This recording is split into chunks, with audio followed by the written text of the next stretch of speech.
वंदितु सौवसिद्धे ध्रुवमचलमनोवमं गदिं पत्ते वोच्छामि समयपाहुड मिनमो सुदकेवली भणिदम् नमः समयसाराय स्वानुभूत्या चकासते चिस्वभावाय भावाय सर्वभावांतरच्छिदे।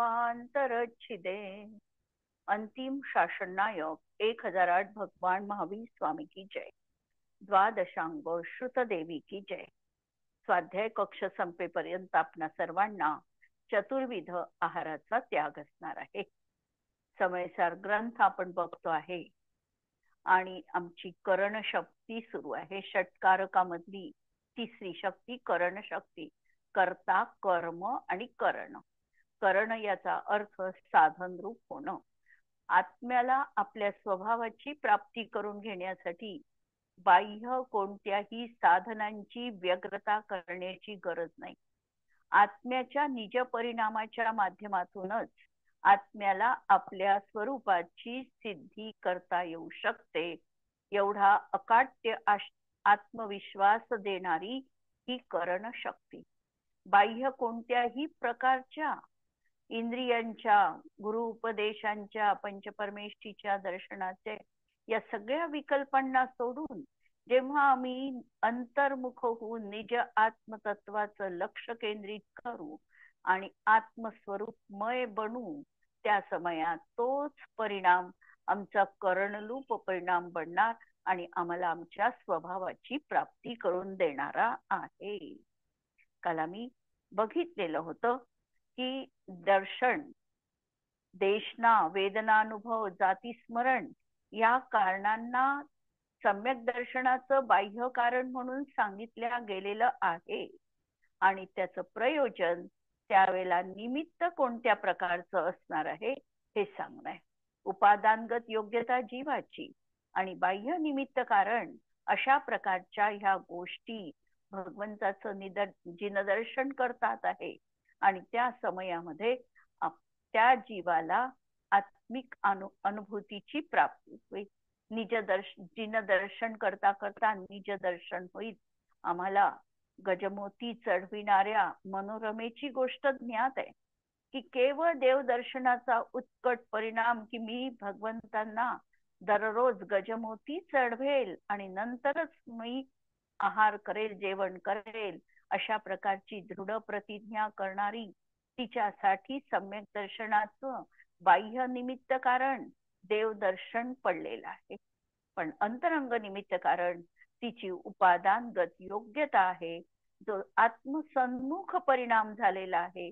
त्याच परिणामांनी तिला आत्मदर्शन घडलेलं आहे आणि म्हणून केवली भगवान सुद्धा आपल्या अनादि अनंत अहेतुक स्वतःसिद्ध निरावरण असाधारण कारण परमात्म्याचे अवलंब घेतात, अर्थात करण रूपाने ग्रहण करतात। तेव्हा त्यांना केवल ज्ञानाची प्राप्ती होते।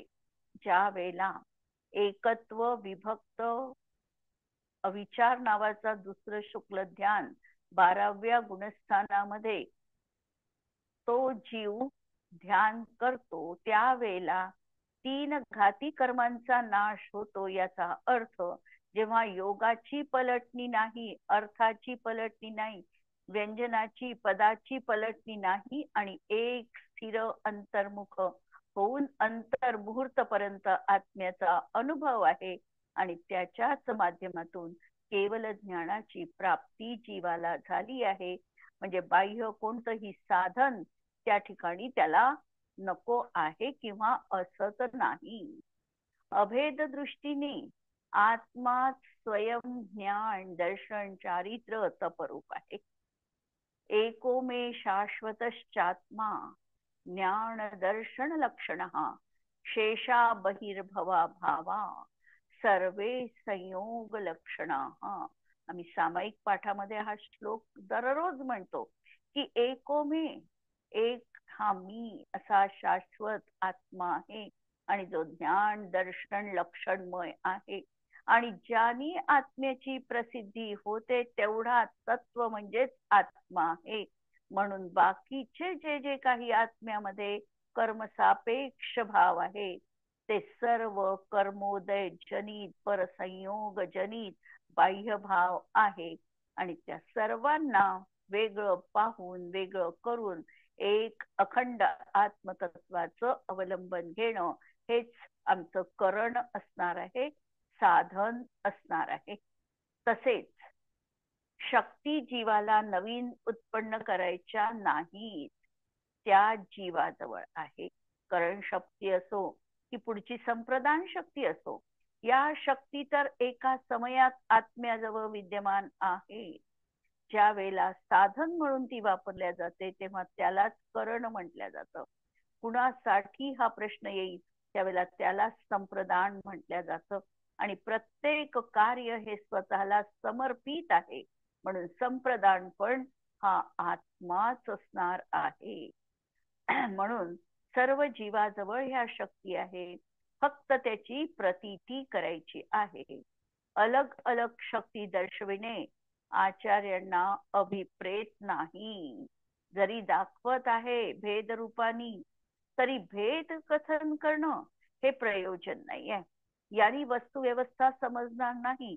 आम्हाला तर वस्तुव्यवस्था समजण्यासाठी अभेद असा आत्माच, एकरूप असा आत्माच, अहेतुक असा आत्माच बघायचा आहे. पण हा बघत असताना आमच्या बुद्धीची तेवढी झेप नाही. अभेदात आम्ही एकदम जाऊ शकत नाही. तेव्हा भेदाच्या माध्यमातून निर्देश केलेला आहे तो अभेदाचा.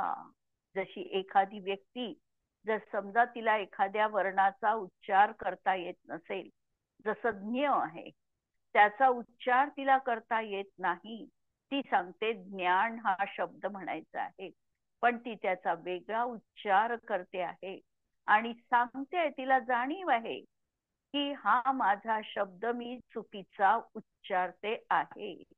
ती समोरच्याला 3 वेळा सांगते, मी ज्या पद्धतीने ज्ञान शब्द उच्चारते त्या पद्धतीने तू उच्चारू नको, तो शब्द चुकीचा आहे, तुला असा उच्चारायचा आहे. असा उच्चारायचा आहे हे म्हणत असतानाही तिला उच्चारता येतच नाही, कारण तिला तो शब्दच उच्चारायला कठीण आहे. पण समोरच्या व्यक्तीने तिच्या त्या वाच्यभूत शब्दाकडे लक्ष देऊन त्याचा इतरांकडून उच्चार समजून तसा उच्चार करणं जसं तिथे श्रेयप्रद आहे, त्याप्रमाणे आचार्य वारंवार आम्हाला सजग करतात आहे की मी तुला आत्मा दाखवणार आहे, पण तो मी भेद दृष्टीने दाखविणार आहे, तो मी वचनातून दाखवणार आहे, पण तू वचनांना ग्रहण करू नको, तू भेदाला समजू नको. भेदाच्या माध्यमातून तुला अभेद स्वतःमध्ये अनुभवायचा आहे, त्याला तू लक्ष कर. म्हणजे जे आचार्यांना सांगताच येऊ शकत नाही, कारण वचन सीमित आहे आणि वचनातून भेदच दाखविला जातो. पण आचार्यांना भेद दाखवायचा नाही, आचार्यांना अभेदाकडे निर्देश करायचा आहे. म्हणून अलग अलग शक्ती दर्शविणे आचार्यांना अभिप्रेत नाही, तर त्यातूनही ते अखंडपणा दर्शवित आहे. म्हणजे त्यांना जे दाखवायचं आहे तिकडे ते अंगुली निर्देश करतील, त्याकडे आम्हाला बघायचं आहे. जे त्यांनी माध्यम घेतलेलं आहे त्या माध्यमात गुंतायचं नाही. माध्यम तर भेदाचंच घेणार आहे, कारण ते त्याशिवाय सांगू शकत नाही. पण आम्हाला ते गौण करून अभेद बघायचा आहे. त्रिकाली द्रव्य कारण आहे, तर निर्मल पर्याय कार्य असा एक समयात कार्यकारण भाव इथे आहे. आम्ही कार्यकारण भाव हा 2 समयात पण लावतो. मागची समय कारणाची आहे आणि पुढची समय कार्याची आहे, असा देखील एक द्रव्याश्रित कार्यकारण भाव लावला जातो. परंतु हा देखील उपचार आहे. वास्तविकतः एका समयामध्ये कार्यकारण भाव पाहणं हा अनुपचरित सद्भूत व्यवहार नयाचा विषय आहे. 2 समयातला बघणं हा सद्भूत व्यवहार नयाचा विषय आहे. एका समयातला बघणं हा अनुपचरित सद्भूत व्यवहार नयाचा विषय आहे. दोनही विवक्षा समजायच्या आहे, पण ह्या विवक्षा समजत असताना अनुपचरित असद्भूत व्यवहार नय देखील निश्चय नयाच्या दृष्टिकोनातून सोडण्या योग्य आहे. म्हणून निश्चय बघायचा आहे. एका समयातला कार्यकारण भाव, हे कारण आहे, हे कार्य आहे, द्रव्य कार्य आहे, हे कारण आहे, हे पण बघायचं नाही. म्हणून कार्यकारण भाव इथे सांगितला आहे, हे बरोबर आहे, पण तो पाहायचा नाही. आम्हाला अभेदता बघायची आहे. पण अनादी कालापासून अज्ञानाने ह्या जीवाने स्वकरण रूप शक्तीला ओळखले नाही, आणि तो हे आत्मजागरण कधी आमच्या जीवनात घडलं नाही.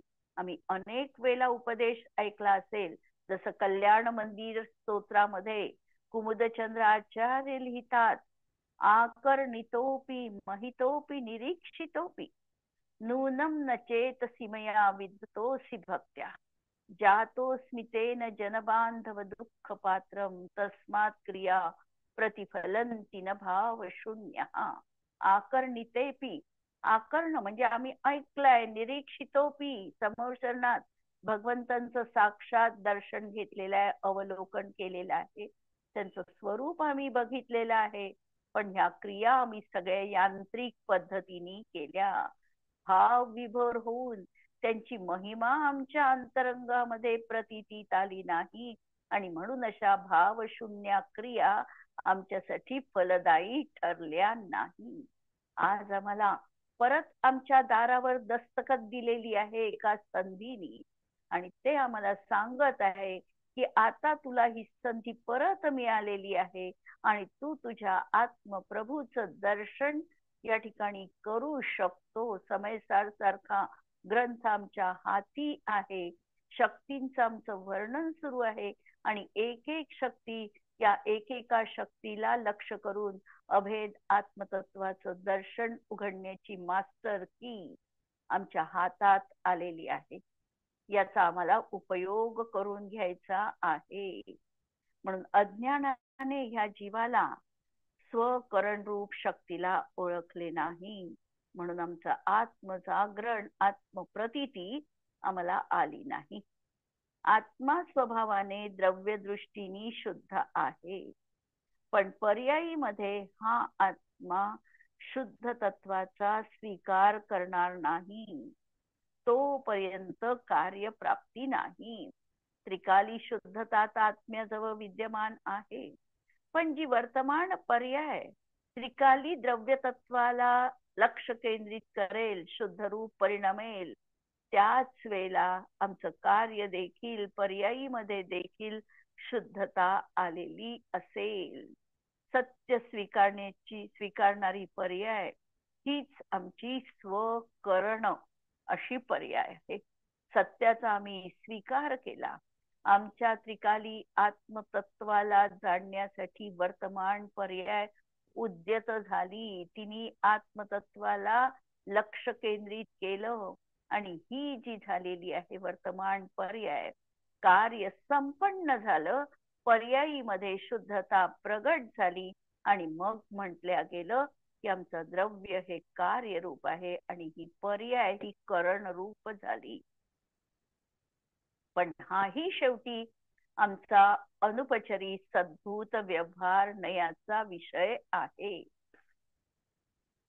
अनंत गुणांना धारण करणारा आत्माच धर्मी आहे, आणि त्याच्याच आधाराने सर्व धर्म आत्म्यात आहे. आत्मा स्वयं साधक बनून धर्माला साधतो, म्हणून तोच साधू आहे. साधतो जो साधना करतो, सरळ हृदयी आहे, पारदर्शी अंतःकरण ज्याचा आहे, तो पुरुष हा साधू पुरुष म्हटला जातो. हा स्वयं आत्मा स्वतःच्या आत्मतत्वाला प्राप्त करून घेण्यासाठी साधक बनलेला आहे, म्हणून हाच खरा साधू आहे. स्वयं साधक बनून आपल्या निर्मल गुणाचं यत्न करतो, म्हणून तोच यती आहे. साधूंसाठी हे वेगवेगळे शब्द आलेले आहेत. साधू आला, यती आला, अनगार आला, ऋषी शब्द आला. 4 शब्द साधारणतः प्रामुख्याने साधूसाठी येतात. यती, जो आपल्या आत्मतत्वाच्या प्राप्तीसाठी यत्न करतो, प्रयत्न करतो, तो यती आहे. जो सरळ हृदयी आहे, जो आत्मेची साधना करणारा आहे, तो साधू म्हटल्या जातो. ज्यांनी घरगृहस्थीपणाचा त्याग करून मोक्ष पदाकडे जो वळलेला आहे, तो अनगार म्हटल्या जातो. आगाराचा ज्यांनी त्याग केला आणि मुक्तिपथाला जो लागला, तो अनगार म्हटल्या जातो. आणि ज्याच्या जीवनात वृद्धी प्राप्त झालेल्या आहेत, त्याला ऋषी असं म्हटल्या जातं. हे सगळे पर्यायवाची शब्द आहे. आणि शब्द नाही आम्हाला सांगतो की जिथे शब्दभेद आहे तिथे अर्थभेद असलाच पाहिजे. बऱ्याच वेळेला आम्ही समानार्थी शब्द लिहा, हा मला व्याकरणामध्ये क्वेश्चन असतो. पण संस्कृत सांगतं कोणत्याही शब्दाला समानार्थी शब्द नाही. प्रत्येक शब्दामध्ये काहीतरी वेगळा आशय आहे. जरी आम्ही तो समानार्थी म्हणून वापरतो तरी प्रत्येक शब्दाचा आशय हा वेगवेगळा असतो. जसं कमळाला नाव आहे पंकज, अंबुज, कुमुदिनी, हे सगळे कमळाचे नाव आहे. आम्ही कमळाला समानार्थी शब्द द्या म्हटलं की आम्ही हे सगळे नावं देऊ शकतो.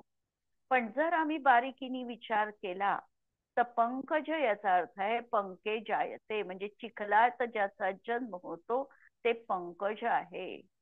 म्हणजे चिखलातल्या उगवण्याला कमळाला पंकज म्हटलं जातं. स्वच्छ पाण्यामध्ये जे कमळ उमलतं त्याला अंबुज म्हटलं जातं, कारण अंबू म्हणजे पाणी, जे पाण्यामध्ये जन्म घेतं ते अंबुज. नंतर कुमुदिनी, कुमुदिनी म्हणजे रात्री उगवणारी जी कमळ असतात त्याला कुमुदिनी म्हटल्या जातं. सूर्यविकासी पण कमळ असतात, सूर्य उगवला की कमळ उगवतात. आणि काही कमळ ही चंद्र उगवल्या की उगवतात, त्यांना कुमुदिनी म्हटल्या जातं. तर अशा प्रकारे या सगळ्यांच्या याच्यावरून आम्हाला त्या शब्दाची महती, मोठेपणा कळला पाहिजे. आणि अशा तऱ्हेने हे यती कोण, तर जे आत्मसाधनेसाठी यत्न करतात, म्हणजेच आमच्या त्रिकाली आत्मतत्वाकडे ज्यांची पर्याय झुकलेली आहे, त्याकडे ज्यांचा वारंवार प्रयत्न आहे, ते यती आहे. जर स्वयं सम्यक दर्शनादी अनंत वृद्धींनी युक्त होतो, म्हणून तोच ऋषी पण आहे. अर्थात प्रत्येक स्वरूप पर्यायी आत्माच करण बनलेला आहे. आत्म्याला आपल्या रत्नत्रय रूप मोक्ष मंदिर निर्माण करायचं आहे. याचं स्वतःच असं निज मंदिर बनवायचं आहे. प्रत्येकाचं ते साध्य आहे आणि त्याचा शिल्पकार पण हा स्वयं आहे. ही करण शक्ती प्रत्येक जीवामध्ये अनादी, अनंत, अहेतुक आणि शाश्वत आहे. अशा या मुक्ती मंदिराची करणरूप ज्ञान पर्याय आमच्या त्रिकाली आत्मतत्वासाठी अनुगामी हो, या मंगल कामनेसह.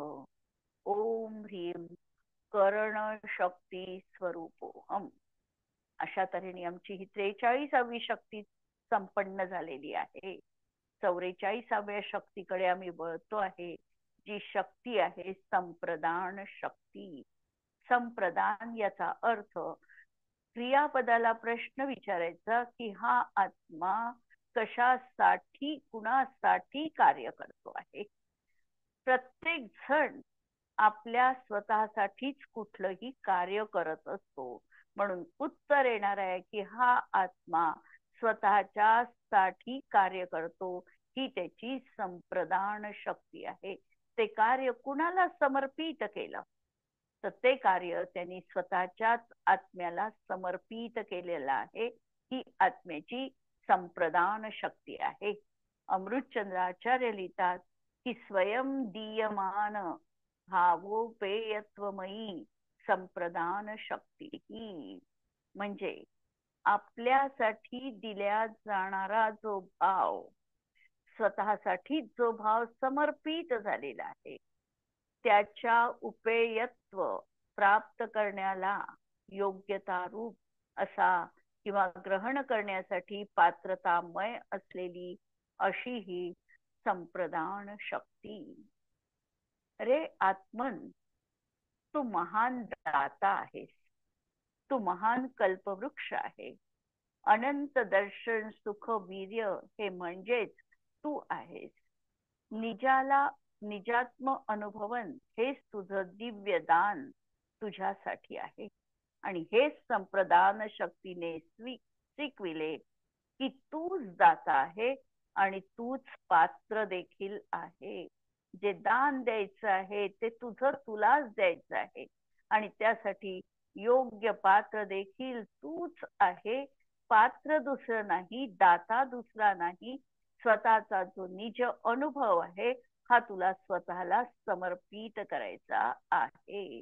आणि त्यासाठी तू कल्पवृक्षाप्रमाणे आहे. तू मनामध्ये इच्छा व्यक्त कर, त्या इच्छेची तृप्ती तुझ्या जीवनात निश्चितपणे होणार आहे. ही भावना भाव, कोणत्या भावना भावायला सांगितल्या आम्हाला? जसं आम्हाला भावना भावायला सांगितल्या की दुःख खो कम्मक खो भोहिला हो सुगही गमनम समाही मरणम जिनगुण संपत्ती होऊ मच्छम. भावना आहे ह्या, आणि ह्या भावना जर आमच्या अंतरंगामध्ये अहर्निश गुंजायमान होत असेल तर निश्चितपणे त्याची फलप्राप्ती आमच्या जीवनात झालीच पाहिजे. असा हा अनुपम कल्पवृक्ष आमच्या जीवनात आम्हाला आत्मारूपी प्रदान झालेला आहे. षटकारकातील ही चौथी शक्ती. आत्म्याचा असा स्वभाव आहे की आत्मा स्वयं स्वतःच्याच भावाला झेलू शकतो. आत्मा स्वयं स्वतःची निर्मल पर्याय प्रगट करून अन्य दुसऱ्याला देत नाही, पण स्वतःच आहे. ती पर्याय त्याची स्वतःच आहे. स्वतःलाच त्यांनी ती समर्पित केलेली आहे. स्वयं स्वतःलाच निर्मल पर्यायीचे दान देत आहे. ही आत्म्याची संप्रदान शक्ती आहे. चिदानंद आत्मा ज्ञाता होऊन दाता होऊन स्वतःला शुद्ध पर्यायीचे दान देत आहे. स्वतःच देणारा आणि स्वतःच घेणारा अशी ही संप्रदान शक्ती. आहारदान देण्याच्या भावात गृहस्थ दाता होतो आणि मुनी उत्तम पात्र आहे. वस्तू देणे हे दान आणि नवधा भक्ती ही विधी आहे. इथे मात्र स्वयंदाता असून स्वतःच्या अतींद्रिय ज्ञानाचा हा दाता आहे. दाता, पात्र, दान, विधी हे सगळं अभेद आहे. तत्वार्थ सूत्रात विधी, द्रव्य, दातृ, पात्र विशेषात तद्विशेष हे सूत्र सांगितलं. विधीनी दानामध्ये विशेषता येते, दात्यानी दानात विशेषता येते, द्रव्यानी दानात विशेषता येते. त्या ठिकाणी व्यवहारनयाचं कथन आहे आणि व्यवहारनयाच्या कथनामध्ये आपल्या मालकीची असलेली वस्तू दुसऱ्याला देणं हे दान म्हटलं जातं. दुसऱ्याला देणं, या ठिकाणी माझं जे स्वतःचं अस्तित्व आहे, त्रिकाली अस्तित्व, त्या अस्तित्वानी जी निर्माण होणारी शुद्ध पर्याय आहे ती आम्ही स्वतःला, स्वतःच्या आत्मतत्वाला दान म्हणून दिलेली आहे किंवा ती तिच्यासाठी आम्ही समर्पित केलेली आहे.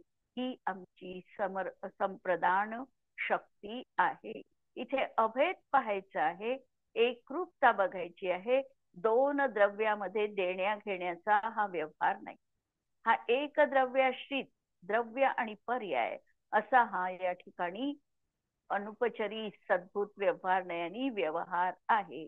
आणि निश्चयाने बघितलं तर हा आत्माच त्या ठिकाणी अभेद रूप तसा बनतो आहे, होतो आहे.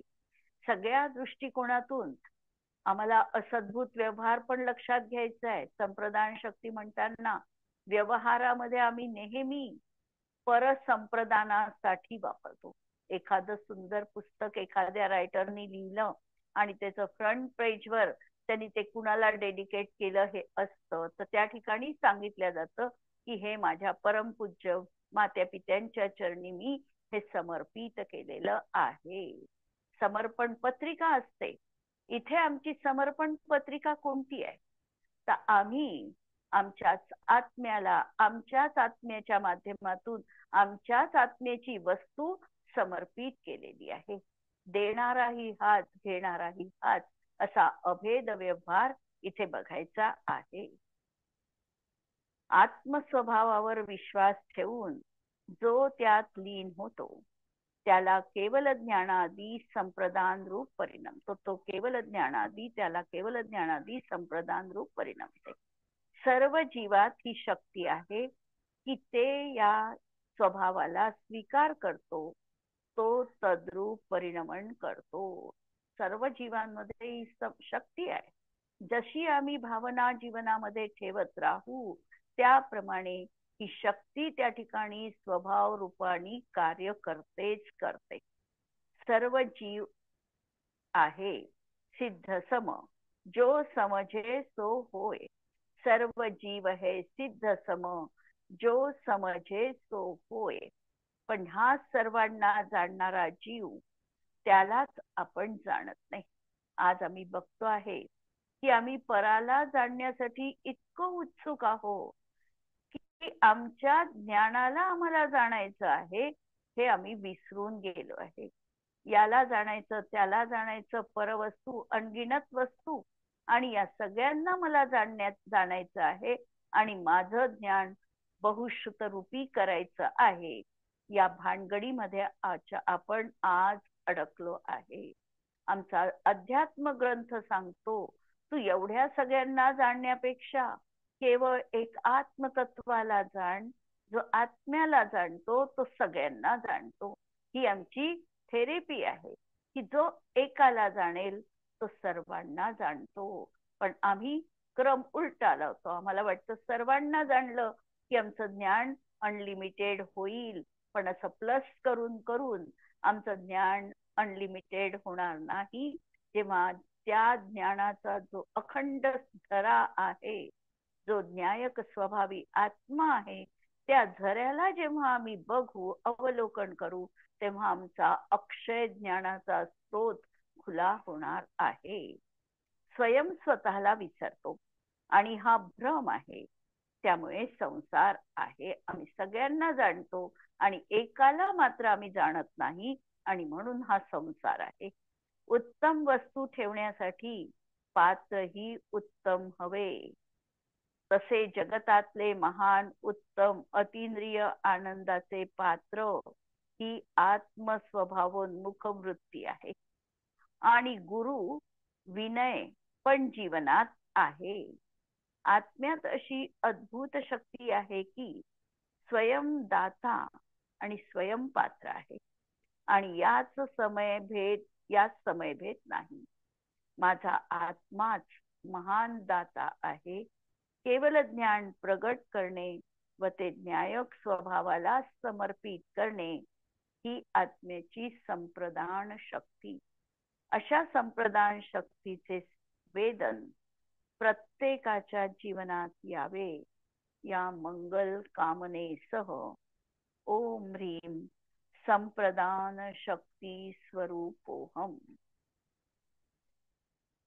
संप्रदान शक्ती संपल्यानंतर अपादान शक्ती येणार आहे. की आमची ही जी ज्ञानाची पर्याय आहे ही कुठून उत्पन्न झाली, हिचा मूळ स्रोत कोणता? आमचा त्रिकाली आत्माच आमचा मूल स्रोत आहे. या त्रिकाली आत्म्यातूनच आमची ही शुद्ध पर्याय प्रगट झाली. जसं आम्ही काल बघितलं की सम्यक दर्शन पर्याय ही कुठून प्रगट झाली, तर आत्म्यातूनच ती श्रद्धा गुणाची पूर्ण स्वभाव रूप पर्याय प्राप्त झालेली आहे. तिचा मूळ अखंड स्रोत हे आत्मद्रव्यच आहे.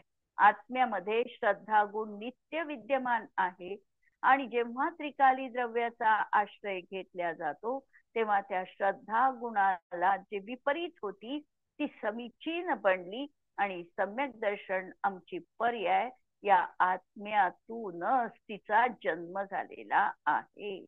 यावर अमृतचंद्र आचार्य लिहितात की उत्पाद व्यय लिंगित भावा पाय भावापाय निरपाय ध्रुवत्वमयी अपादान शक्ती. की हा प्रति समय द्रव्यामध्ये उत्पाद व्यय ध्रुवता सुरू आहे. की एक द्रव्य निरंतर त्रयात्मक रीतीने परिणमन करते. उत्पाद व्यय आणि द्रव्य रूपाने पर्याय एक बघितलेली आहे आणि समय पण एक बघितलेला आहे.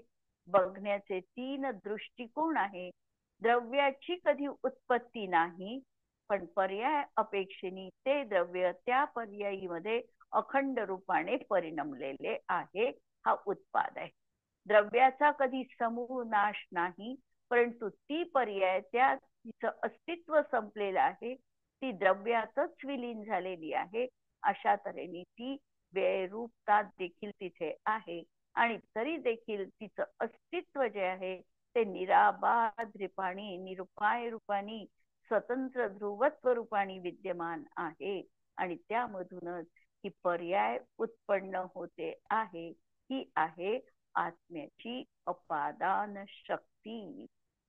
रे आत्मन, उत्पाद व्यय होणे जसा आत्म्याचा स्वभाव आहे, तसा ध्रुव स्थायी भाव ही आत्म्याचा स्वभावच आहे.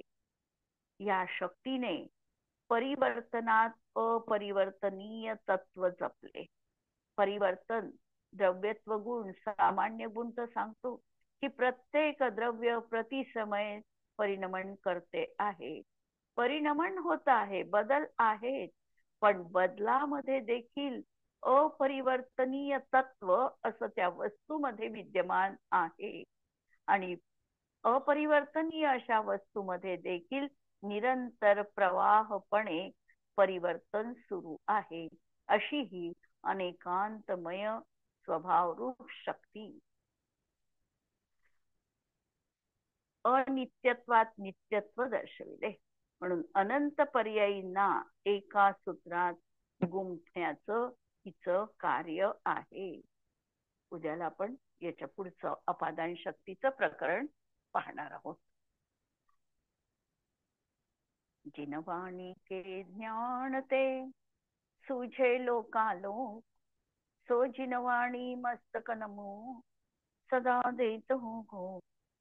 नमो अरिहंताणं नमो सिद्धाणं नमो आयर्याणं नमो वज्रायाणं नमो लोये सव्वसाहुणं. सर्वांना जय जिनेंद्र. कुणाला काही यावर प्रश्न असेल तर विचारू शकता.